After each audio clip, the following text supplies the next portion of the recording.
Hello, today we're going to take a look at Tiny Epic Crimes. There are other Tiny Epic games, but I have the Crimes one, which is you have to figure out who killed the mayor's son, and you have 48 hours to do so. This is all the components it comes with. So this is the Kickstarter version. It's about $20 to $30. Oh, this is what I was saying, there's other versions. Tiny Epic Pirates, Vikings, dinosaurs. This is a really cool box because underneath the cover you have a cool little scene. So I only played this game once. This is the rulebook, or as they call it, Officer's Code. I don't really like this game. Well, I thought it was alright. I give it a 6.5 or 7 out of 10.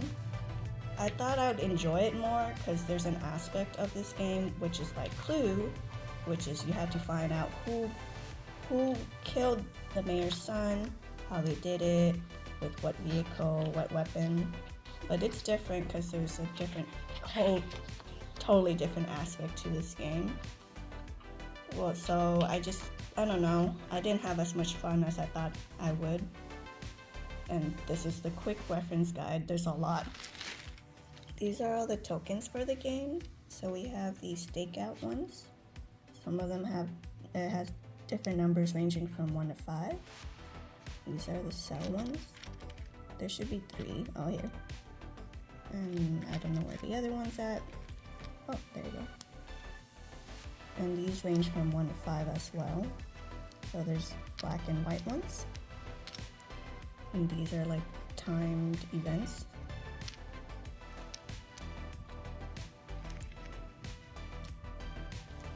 Weapon rank. These are the informant tokens. There's 5 of these. Some what is this for? Oh, scene. I was gonna say magnifying glass. Some of them have X's and some of them have check marks. These are the witness, and there's 5 as well.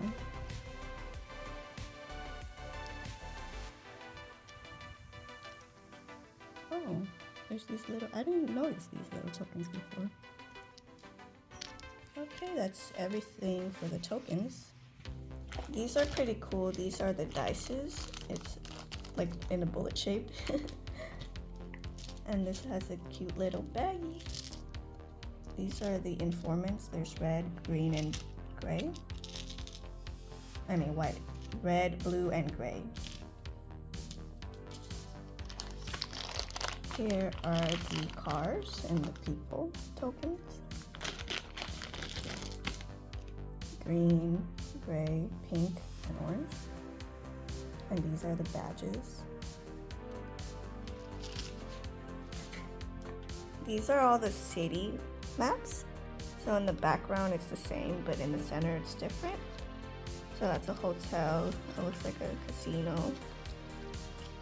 So there's a lot of different types, and then you just place it 5 by 5, and it makes a big cool city. It doesn't really matter where everything is. I think the only thing that does matter is that the police, or was it, one of them has to be in the center, which I don't remember what. These are all the other cards that you get. These are the ability ones. Cuff and Stuff, Workaholic, Street Smarts, Motorcycle, Athletic, Wire Split, Rookie Luck, and Gumshoe. So each player is going to get 1 or 2 ability. And these are the event cards. So as you play, events show up and they apply to all players.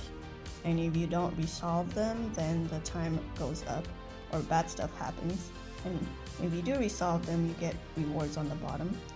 Murder of the Bee's Hair, Arsonist at Large, Weapon Stockpiles, The Boss's Orders, The Snitch, Blockbuster Street Scene, Crime Surge, Civil Protest, Jailbreak, Master Thief, Mob Hits, Speakeasy Bust, Bank Heist,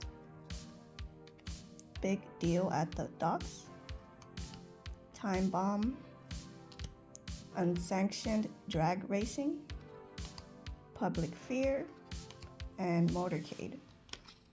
These are the force cards. So throughout the game, like if you resolve one of these, you could earn like a force card, which are abilities that help you throughout the game. Confidential Tip, Seeks Orders, Overtime, Coordination, Desk Work, Undercover, Quick Response, Search Dogs, Radio Dispatcher, Calling All Units, Canine Unit, Flash Raid. And the last set of cards are suspect cards. There's about like 20 of them, and this just helps you narrow down who isn't the murderer. You could see there's like the names in the middle, and if it's too hard to see, you could use this magnifying glass. So that's Olive Oyster, and it's cool because it has other symbols. These are the character and timesheets. So this helps you keep track of the daytimes and the night times, and then once you reach these things, a mission happens. And there's certain events you could do in the daytime and certain events you could do in the nighttime. Once you reach here, the game's over. Anywhere along here, you could say, okay, I figure out who the murderer is, I want to stop playing. These are, well, there's 4 of them, but they're the same thing. So this is helps you keep track of, okay, who is the murderer. Kind of wish they had something better, like a sheet of paper on the side where you could like cross out, okay, maybe it's not that person, not that person. And then this tells you, this is your cheat sheet. This tells you what you could do. So you could do certain actions throughout the day and through the night, and tells you what. These are the characters, so you could play as there's 2 sides. So there's the cooperative mode and the standard mode. Okay, so from the standard mode we have, what is this? I don't even know what she is. Oh, sheriff. So, and then standard side, cooperative side is analyst. There's same person on both sides, detective. Okay, interesting. And patrol cop. So the bottom is the badge levels, and this is what you use to keep track of your badge level. As you go up past 9, you just flip it around. And then these are little informants. If you get 3, you go up a badge. You need 3. And then this tells you what you could do in the day and what you could do in the night. I didn't play with these. I don't know how much of a difference it'll make. If maybe it might make the game more fun. That's cool. So this is totally different. Loyalty. Clean. Are they all clean? Alright. Oh, nope. One of them is crooked. You cannot drive into or through blocks with other officers. And Capo. Oh, these are different. Nikki Knuckles, Rita Rogue, Amos Amnesia, Kenji Katana, and Sella Cross. That's cool. I wonder what they do. So this is the general outline of the map. Everybody starts in the middle where the police headquarters is at. The rest doesn't matter, the layout, so you can put it wherever you want. Each person has a character, and then these are the dices. So the objective of this game is to figure out who the murderer is, with what weapon, what vehicle, what gang they are, what rank, and the forensics. And the second part is if everybody figures it out. If you don't figure it out, you lose the game. If you do, then how it's determined who wins is by badge level, and if you're tied there, then the amount of tokens you have. So these count as points. So you, at the start of your turn, move your car. So every time you move your car, it counts as an hour. So if I move it down here, that's 1 hour. If I move it here, that's 2 hours I spent. After that, you only have one action to do. Depending if it's day or nighttime, there's certain actions you could do. Right now, everybody is in daytime. And so if you look at your character card, these are the things you could do for the day. And if you don't want to do it, you could just take a coffee break and do nothing, but you still spend an hour. Well, it still counts as an action, I mean. So for example, I'm right here, and let's say I want to catch an informant. There's a mobster there, so I can. The informant's on this side. I spend one action, I take it, and I put it in my area. And these also help you as well throughout the game. Each player has 2 ability cards, and you stick with those. But you could also get force cards later through events, and these also help you out as well. They're a one-time use. So I moved for 2, and then so that's 2 hours for moving 1, 2, and then 2 hours for catching the informant. So I'm there. If the next person, let's say the next person does the same thing and lands on top, then whoever is on top gets to go again. So it's always going to be whoever's in the front gets to go. So it'd be like 1, 2. Once they reach that, that's an event card. You draw an event and you add it there. That applies to everybody. On the standard side, it kind of sucks because it's like you have to kind of cooperate, but usually, sometimes the reward's only for the person who completes it, which is like bummer. Out of the suspect cards, you put 1 in here. It's random. So the 5th person who collects the last one gets to look at the rank. So you would take the murderer, put it in here. It's kind of hard to put it in. And flip it around.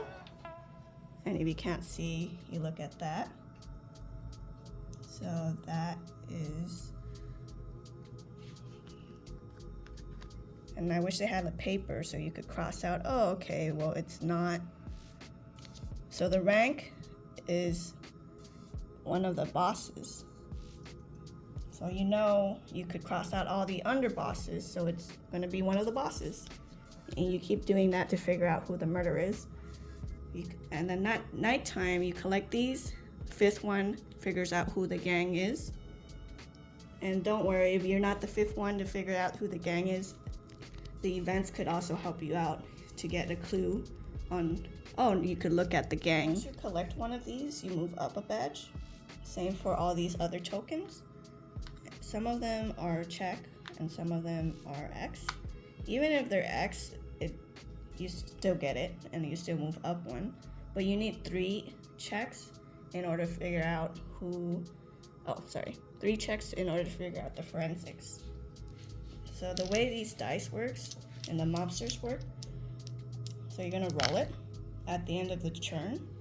So 2, 2 is where the mobster would go. So 2 on the white one and 2 on, and then since I rolled doubles, which means the same number, I have to roll again to add another mobster. 6, 6. So there's no 6s on the board, I don't add a mobster, but since it's a double, I have to roll again. Okay, 6, 3, okay, I don't have to add a mobster. And if you add too many mobsters on the board, you lose a suspect card. So nobody gets to see the suspect. There's more to the game that I haven't talked about, but it's not too difficult to understand. You just gotta read it. So that's the general outline for Tiny Epic Crimes. Have you guys played this game? If so, let me know what you think about it. If you want to support my channel, please leave a like and subscribe. Thank you guys for watching, and I'll see you next time.